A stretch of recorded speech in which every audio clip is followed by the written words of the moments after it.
The Apple iPhone 17 Pro Max pushes the iconic iPhone in bold new directions and colors. It's recognizable but different in ways that make it eye-catching.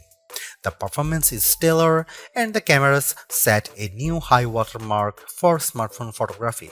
For people who demand more from their smartphone, there may be no better choice. If you are looking different in your iPhone shopping journey, the iPhone 17 Pro Max has you covered. It's not just that fetching cosmic orange, the unexpected hue heat of Apple's eye-dropping event. Apple's iPhone 17 Pro Max features a fresh design with new materials and a broad and bold product spanning camera plateau that adds a distinctive flair to what had become a somewhat tired design. Inside, the changes are no less significant, from the powerful A19 Pro chip to the new vapor chamber supported heat management system, which enable enough performance to support every peak and valley of your experience. If you are fixated on cameras, the iPhone 17 Pro Max will not disappoint. There are now finally three 48-megapixel lenses that support a wide range of shooting styles. Perhaps the most notable of the three is the new 48-megapixel 4x optical zoom lens that also offers access to a sensor crop 8x zoom, which, thanks to selecting the center pixels from the larger sensor and an upgraded image pipeline, delivers some truly eye-popping photos. This is also an upgrade that makes a canny swap of titanium for aluminum a seeming downgrade, but one with some significant benefits, like the ability to apply that amazing new anodized orange finish and the ability to better distribute and dissipate heat.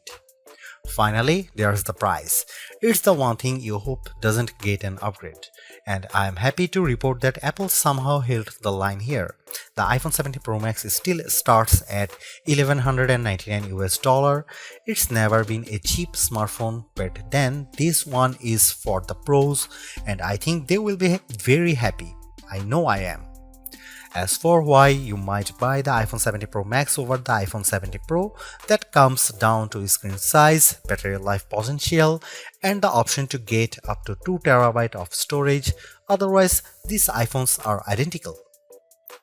The iPhone 17 Pro Max was announced at Apple's eye-dropping event on September 9. Pre-orders began on September 12, and the phone arrives in stores and starts shipping on September 19. The iPhone 17 Pro starts at $1,199 for the model with 256GB of storage, with that price rising to $1,399 for 512GB of storage, $1,599 for 1TB storage, and $1,999 for 2TB of storage. The later configuration represents the largest storage capacity of any iPhone ever. Apple is likely getting undue credit for not raising the price of the base model iPhone 17 Pro Max. Component prices and supply chain issues relating to the geopolitical stage are surely putting pressure on the company. Somehow, too, Apple has held the line, and the base iPhone 17 Pro Max still starts at $1,199 for 256GB model. The only difference in pricing comes into play when you stretch to the phone's new upper tier of 2TB, which is only available with the Pro Max model. That sends the price up to almost $2,000. It boggles the mind that we now consider paying almost $2,000 for a pocket-sized device to be rational. On the other hand, this is a true pro-level smartphone that, based on my tastes, is probably ready for pro photography and videography tasks, and when you put it like that, it might seem like a bargain. I saw enough leaks in the run-up to the iPhone 17 line launch to have a pretty good idea of what was coming, and to be honest, I was preparing to hate the iPhone 17 Pro Max redesign and colors. Yet, here I am now, quite pleased with the giant plateau, and yes, loving cosmic orange. In many ways, the iPhone 17 Pro Max is still undoubtedly part of long lineage of iPhones before it. There are, though, just enough new touches here to add up to what I am comfortable calling a redesign. Starting with the back, there's the now nearly full-width plateau that's both a bold design touch but also a practical measure, in that underneath there's now more space for upgraded components like refreshed tetraprism that supports a new, longer telephoto lens.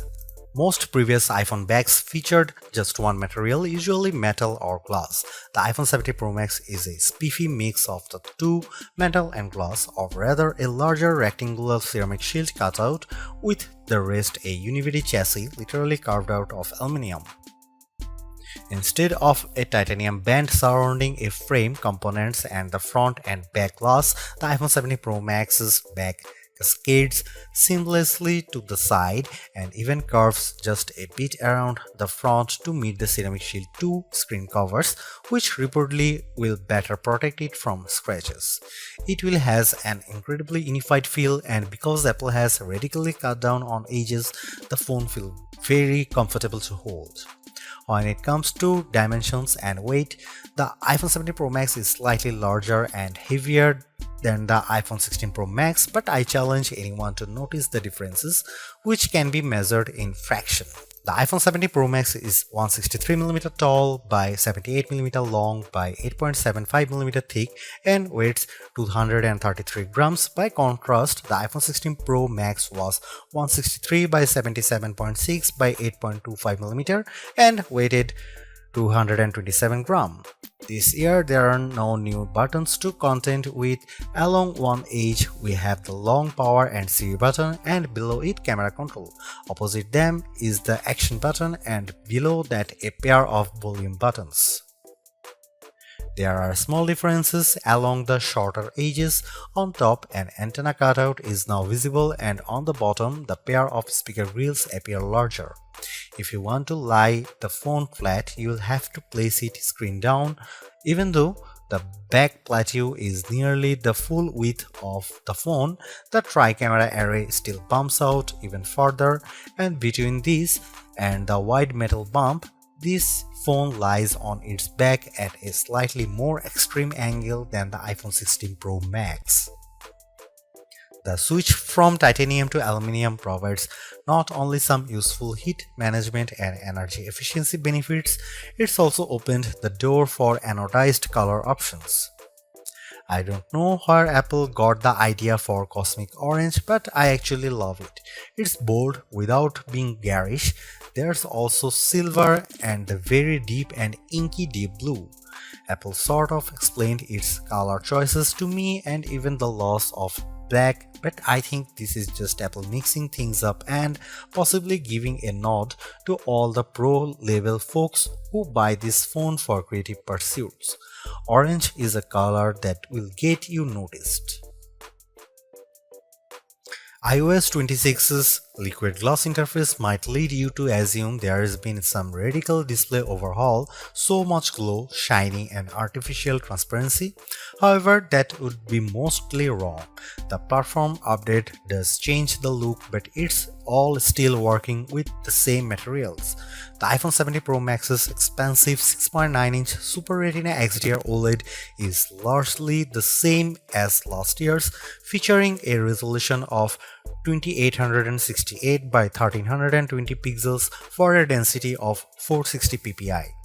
The ProMotion technology still automatically ranges from 1Hz to 120Hz, and it's always on, which means that even when you are in bed, you can make out the time and have glanceable notifications.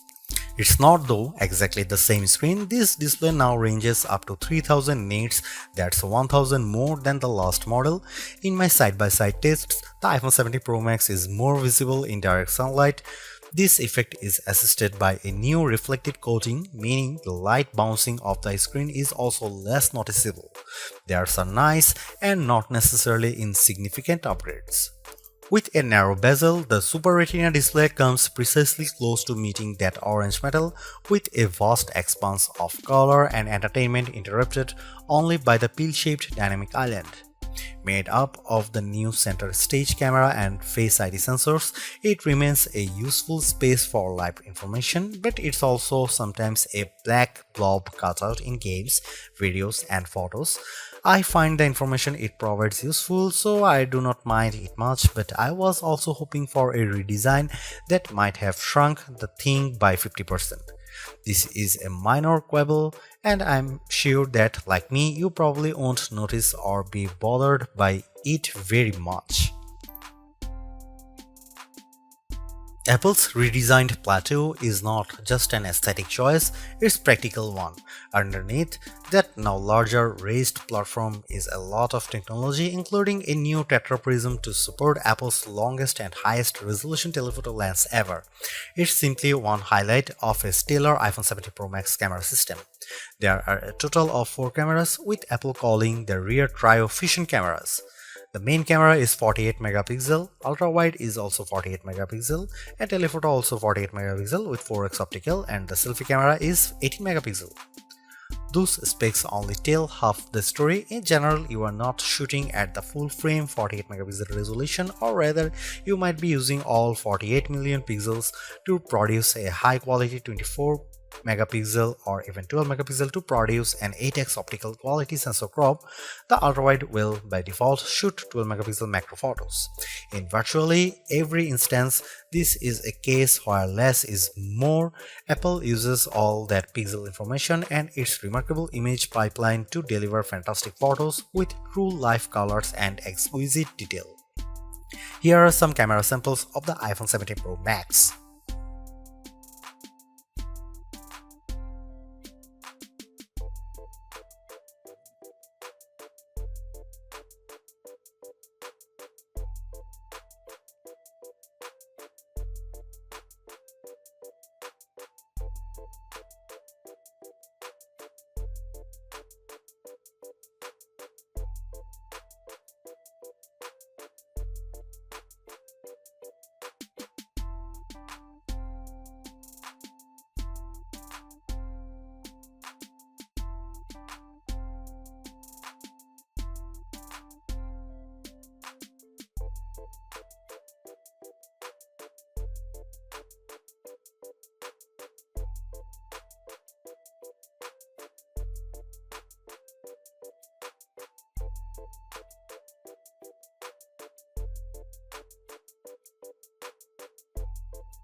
Few things contributes to the new look and feel of the iPhone 17 lineup as much as iOS 26. Liquid glass adds a translucent sheen to almost every aspect of the platform, and mostly it's gorgeous. Apple has done an excellent job of programming pixels to look like glass. Sometimes though, the transparency is overdone and I struggle to make out some interface elements. Think of it this way: when you can see through one element to view another, it can occasionally increase the overall clutter and make some things visually confusing. For example, when you swipe down on the screen to access global search, the search box still faintly shows what's behind it, which makes what's on top of it, what you are typing, a little harder to read. It's small issues that Apple could easily address in the next iOS update.